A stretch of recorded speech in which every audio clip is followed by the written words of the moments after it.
Yes, Red Zone TV kwoli webale kubanga okyagoberera yonna gy'osinzira okubanga gy'otulabira kyokola kya mutawaana nnyo gwatambula naffe ku mukutu ogwa Red Zone TV.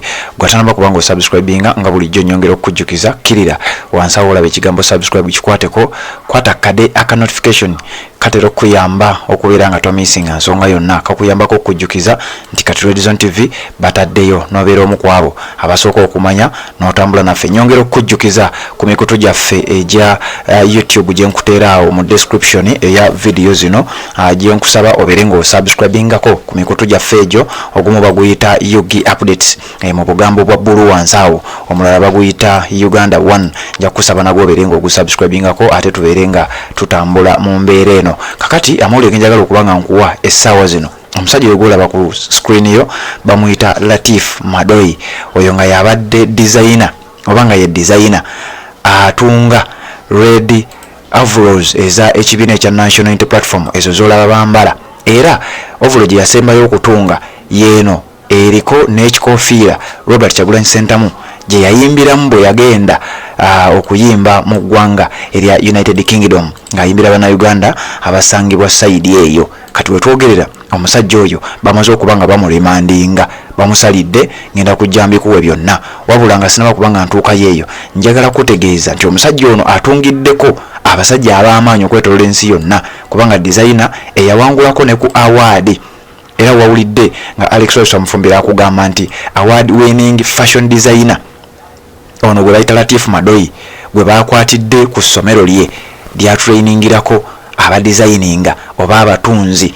Kati nga bamaze okuba nga bamukwata naye nga bamuvunaana ki kutunga bintu ebyo, era mbu nga bagamba mbu bwe bamukwatidde ku ssomero lye mbu bamusanze n'ebintu ebyefaananyiriza ebya poliisi. Omusajja oyo gwolaba alina emyaka 47 egy'obukulu gwe bayita Latif Madoyi designer, era nga kigambibwa nti nga tannaba kuwangula award yatandika essomero lye lye yali ayagala libeere nga lisomesa abaana ebyokutunga ebya designing bwe bityo, baliyita La Fashions oba LA Fashions and Skills Development School.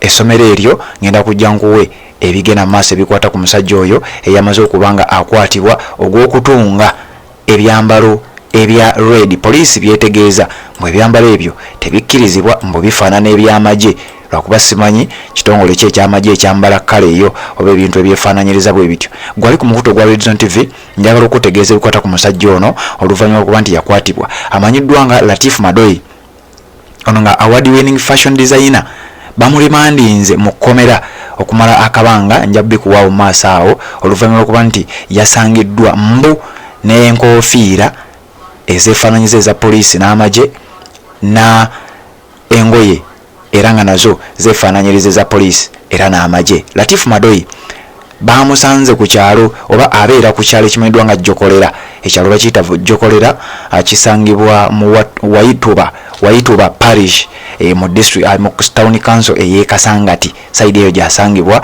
Bamukwata lunaku lwa Monday bw'obanga ojjukira ebyaliwo ku Monday bw'obanga obadde ogoberera emikutu gyaffe egya Red Zone TV nkakasa bino byonna obimanyi kubanga twabyogerako twabikuwa emabegakaawo n'obeera nga ate omanya. Lunaku olw'e Monday ekikwekweto kyayitamu, bagenda ew'omusajja ono ne baba nga baaza buli nsonda ey'essomero lye ery'amaka ge n'ebintu ebirala byonna ebyetooloddewo. Baayaza ne basanga mbu okusinziira ku poliisi bo basangayo engoye ez'amagye, bamusanga n'enkofiira ezefaanyiza ez'amagye, era ku olunaku lw'e Monday baamukwata. Ku lunaku lwe lumu nkakasa mujjukira abasajja baasalako amaka ga Honorable Nyeko Derrick mu bitundu by'e Makindye West, naye ne baba nga bakola ekintu kyekimu, baayaza ennyumba ye yonna ne basangayo bye basangayo bye tutamanyi, ebimu babinnyonnyola. Bw'obanga obadde otambula naffe nkakasa bye nasobola okuwaako nabikuwa era wabimanya mu maka aga Honorable Nyeko Derrick. Era ebyambalo bye basangayo mbu n'engatto Jango Boot nayo baagitwala okusinziira ku ye bwe yavaayo n'ategeeza.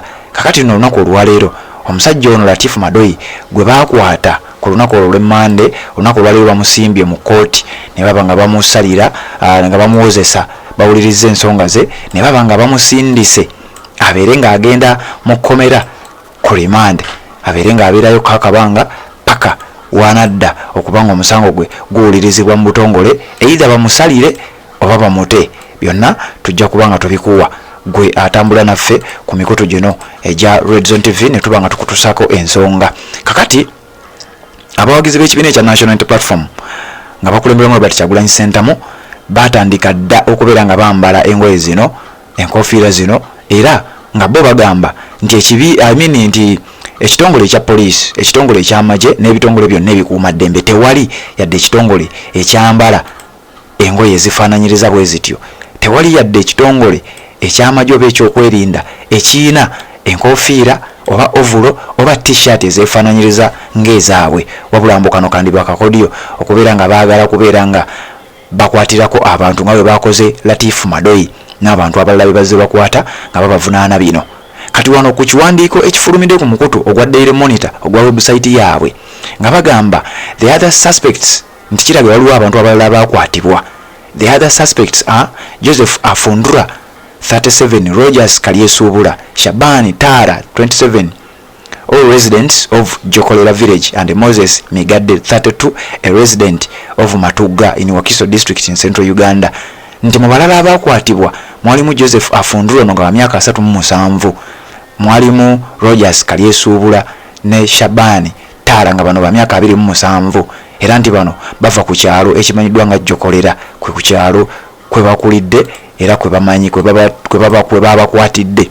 Kati nti waliwo omulala amanyiddwa nga Moses Migadde, ono nga wa myaka 32 nga ye abeera Matugga mu district y'e Wakiso, nti era n'ono naye yakwatiddwa mu kikwekwete ekyo mu be baasanze mu maka oba ku ssomero ly'omusajja ono amanyiddwa nga Latif Madoyi Lasta amaze ebbanga nga atunga engoye ez'abasajja ab'amaanyi. Ku charge sheet ye okusinziira ku kiwandiiko kino kyenkunnyonnyola bagamba nti on the charge sheet presented on Friday May 17th lwe lwaleero at Kasangati Magistrates Court presided over by Edgar Nyakairu, the Deputy Superintendent of Police. Onesmus Kamugisha, who preferred charges against Madoyi, said he was found in possession of an army green bag containing army green clothes and caps resembling Uganda's People's Defence Forces and Uganda Police Force uniforms. Ono nga agamba nti ku lupapula lwe bamuwandiikiddeko oba lwe bamukyajingiddeko kye bayita charge sheet olufulumiddwa olunaku olwaleero ojjukira babadde mu kkooti ey'e Kasangati gye bayita Kasangati Magistrates Court, era omusango gusomeddwa oba ekiwandiiko kino kisayiningiddwako amanyiddwa nga Edgar Nyakairu, ono nga Deputy Superintendent wa Police amyuka Onesmus Kamugisha, nga ku kipapula kuno nti bataddeko Madoyi bamusanga n'ensawo eya green nga y'amagye, nga mulimu engoye eza green n'enkofiira eza green nga z'amagye era nga zeefaananyiriza ddala eza UPDF ne Uganda Police, nti kino ekitakkirizibwa. Kakati okusinziira ku mawulire ge tulina wano njagala okutegeeza nti omusajja ono abadde w'amaanyi nnyo era tatungidde Robert Kyagulanyi Ssentamu yekka. Omusajja ono gwolaba okubeera nti yawangula awaadi ayina abantu abamanyi batungidde, yatungirako Lucky Dube yamudizayiningako. Lucky Dube mumanyi omugenzi yalo omuyimbi e South Africa, yadizayiningako engoye Morgan Heritage ze yayambala ono nga naye muyimbi, yadizayininga engoye Bize Sigino omuyimbi omujamaika ze yayambala bwe yajja e Uganda, yadizayininga engoye ezayambala omuntu amanyiddwa nga Anthony B ne Jose Chameleon, kati nga asembyeyo Robert Kyagulanyi Ssentamu gwe yadizayiningidde combat oba ekyambalo kye yagenze n'aba nga ayimbiramu mu ggwanga erya United Kingdom bwe mbaserabidde nkakasa ojjukira bulungi nnyo ekyambalo ekyo Robert Kyagulanyi Ssentamu bwe yali ali mu ggwanga erya UK, era bwe yakomawo kone wano yakyambalakokko n'abeera nga akitambuliramu, kati nno kye yasembyeyo okudizayininga era kyandibanga kye kyamuleetedde ebizibu. Kati gwali ku mukutu ogwa Red Zone TV yonna gy'osinzira okubanga gy'otulabira kyokola kya mutawaana nnyo. Bw'oba tonaba kubanga osubscribinga nyongera okukujjukiza kirira nsawulaba ekigambo subscribe kikwateko, kwata kadeka notification obeere nga tomissinga nsonga yonna tuwuliziganye mu updates eziddako.